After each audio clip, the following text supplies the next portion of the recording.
In today's video, I'm going to be talking about completing silver bullion sets, and if there's even any value in doing so. Stacking Cat.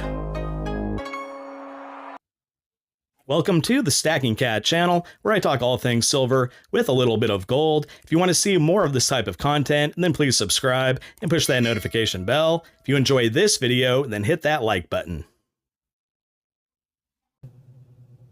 Hey there everybody, I hope you are all having a great day today, and I do want to talk about completing silver bullion sets. As you can see, I have quite an assortment out here, and I think I only have one of them even completed. Just, is there any value in doing so outside of maybe the first or second issue in the series?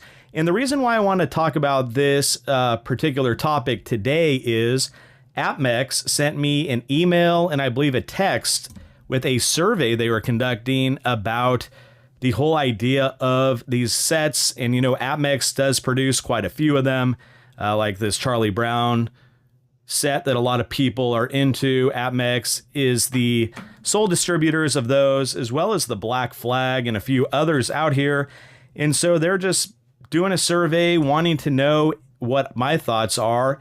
And they had quite a few different questions and all that type of stuff about theming and mintage levels and what country of origin, rounds, coins, bars, like the whole 9 yards, because I think they're trying to get into more of them. And to be quite honest, I think we've been inundated with these silver bullion sets. We see them all over the place. Back in the day, the Lunar series was pretty much it.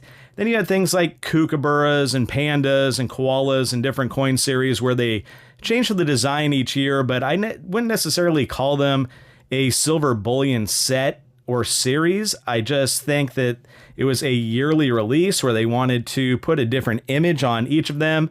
And then we saw sometime about maybe, I want to say 4 or 5 years ago, we saw a lot of comic book themed coins come out. The Marvel series is super hot. Full disclosure, I'm not that big of a comic book fan. Never have been. I collected baseball cards back in the day when I was a kid, and for some reason never really got into comics.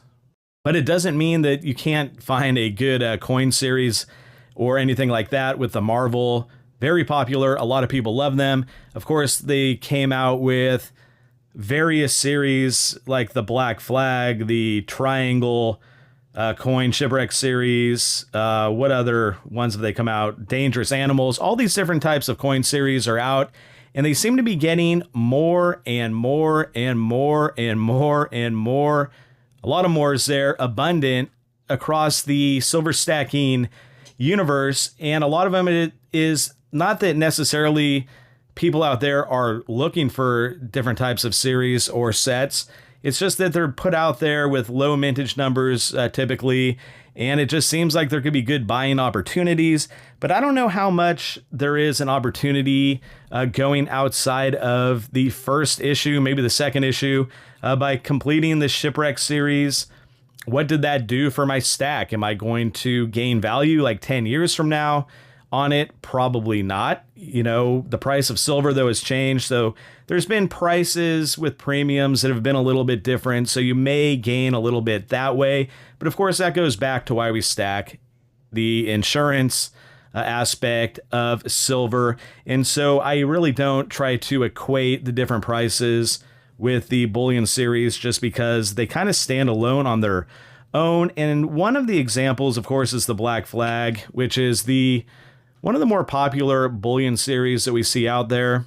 I have the Queen Anne's Revenge and the most recent release, which is the Red Flag, which I don't think too many people were happy with when it came out, but that's what they released. I believe they're going to do one more. And I do want to bring up on eBay, though, the difference in price between the two and what they've sold for over the past week or so. So let's get to that right now. I have the Queen Anne's Revenge on the left and the Red Fleet Silver on the right. Look at the price comparisons right off the bat. One sold for $80 with the Queen Anne's, $37 with the Red Fleet, $95 the Queen Anne's, Red Fleet for $56, not too bad. I don't know what that ring's doing there. But as you can see, just the first in the series has a lot more hype and value still. And so as you saw, the Queen Anne's Revenge, the first in the series, is doing really well. You're getting nearly $100 for each coin. And for the Red Flag Fleet, you're still getting in the mid-30s. I know a few of them were up around 50, but it just goes to show that a lot of people are more interested in the initial release. And remember, too, with this Queen Anne's Revenge, it did come out a few years ago when silver spot price, I want to say, was $16, something like that. And the premium was like 7 or 8. And paying 23 or 24 seemed outrageous at the time. Obviously, now it's a bargain, so a lot more gain was made when it came to this Queen Anne's Revenge.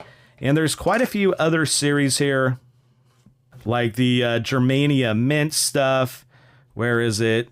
I don't even know. The Allegory series. That really hasn't gained too much value. This is the first one with Germania and Britannia. And of course, since they've come out with Colombia and Italia. And so also a popular series was the Dragon series with the Dragon and Phoenix, which was the initial release. And this one I thought was a pretty popular series up through the Dragon and Tiger, and of course the Double Dragon. But now we are starting to see that they are releasing some other coins in the series that really aren't as sought after, like the Pishu. I believe that's how you pronounce it. They came out last year, and now they have another Dragon one. Not a lot of hype around those, but there was a lot of hype when these three came out. The Dangerous Animal series had a lot of hype with the Redback Spider, of course, from the Royal Australian Mint, one of the two mints that we see down there in Australia with the Perth Mint. And then the Great White Shark came out, and the hype totally fell by the wayside. Nobody was really that into it, and the premiums were pretty high, and it just wasn't worth it. Of course, I mentioned the Charlie Brown series. That seemed to fade out really quick. We have this Mandalorian coin that came out. And so there are series, though, like I said, the Black Flag, which is still really popular. A lot of people are into that. You have like the Queen's Beast, which is maybe the most popular series that we've ever seen. Here is the Griffin. I'm probably doing it upside down. Of course I am. There we go. So this is the Griffin of Edward, one of the better coins in the series. But this is the only Queen's Beast I have. For some reason, I just really wasn't into it. And so I just have the one. I have a few of the quarter-ounce gold coins as well. But it just goes to show that some of these series, we're just being inundated with them. And is it watering down the market for them? Because you have every single thing you can imagine in pop culture. Like I said, we have Marvel Comics, DC Comics.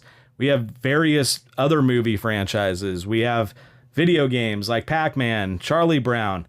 I mean, the list goes on. And I just have a sense that if there's so many of them out there, what's even the point? Or not the point, but where's the value in even purchasing these? Especially if you're hoping to get a nice payday down the road, or if you're looking to flip them. And the first and second in the series seem to be where all the money is at flipping wise.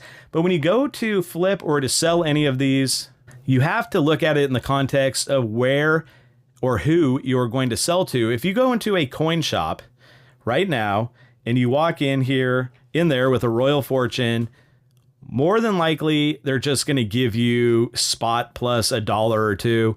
Just because silver is really hot right now. They're not going to look into the collectability of it.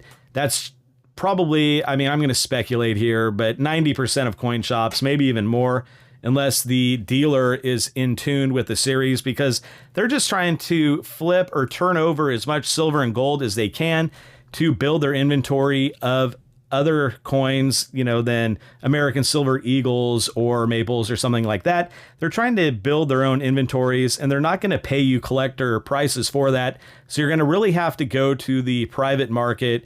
You're going to have to know somebody who wants to purchase it. And here in the silver stacking community, that may be a little bit easier since a lot of people are in tune with a lot of these series. However, when it gets down to the nuts and bolts, you might have a difficult time flipping or selling, especially if it is down the road, like a year later on any of these coins or rounds. You may not get what you expect for it or what you could have gotten if you would have flipped it within the first week or the first month or so, just because the hype subsides. Not everybody's really into each collector coin or round. and maybe they just want to get into, I don't even call it, I wouldn't even refer to it as FOMO, just because I don't think these things are like that valuable when it comes down to it, but they just want to get in on something that they might think is going to pay them off in the long run, and it might not. I mean, some of these series like the Celestial Animals, this is the Green Dragon, and I believe this was the first in the series. I have the White Tiger there, but they've released like 4 or 5 others, and it's really, I just think, watered it down. Nobody's talking about them, and so it's a cool silver coin or round to own, but is it the best when it comes to stacking and putting away? Do you want to build a savings with it, or are you collecting it because it's for personal use and you love the coins? Let's say you're a huge Mandalorian fan and you just want to get in on all the coins, so you buy the Mythosaur coin. Or you're just a huge fan of the Shipwrecks series and it's, you know, you're into that type of stuff, so that's what you end up purchasing it for. But that's something I think you're going to hold on to as a collector item, something you're probably not going to sell just because you get more enjoyment of owning it, looking at it, and doing all that kind of stuff, knowing that you have it, than you would just a run-of-the-mill like Buffalo round or 10-ounce bar or something. So if you're buying it for personal use or to flip right away, I would say there are good values to be had, but collecting full series, it just doesn't seem like the value's there, or at least I'm not noticing it on anything that I am looking at. And so should you even be completing these sets? I mean, is there even a point to it? Like I mentioned earlier, all the Dragon series coins that the Perth Mint put out, super hot. When the Dragon and Phoenix and the Dragon and Tiger first were released, they were the most talked about silver bullion coins in quite a while. Same with the Black Flag series. But I mean, are you going to get that out of the Dangerous Animals or the Peanuts or anything? I mean, Queen's Beast you are, because that is well known. I just mentioned just a little bit ago, probably the most well-known series out there. But is there Germania Mint? Are these allegories really going to do anything? I mean, I guess it remains to be seen, but I just don't know if it's worth continuing to pay these high premiums for coins and rounds and all that. Bars, if, you know, some series are in the bar form, if it's really even worth paying the extra amount.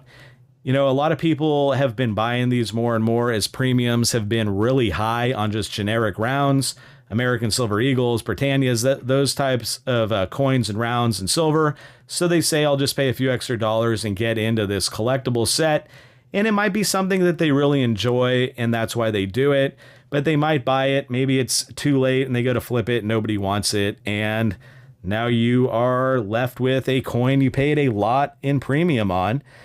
And so I guess the bottom line is, I mean, I've bought a lot of these. I did purchase them, I think, when silver, I mean, half of these I bought before silver went up and premium skyrocketed.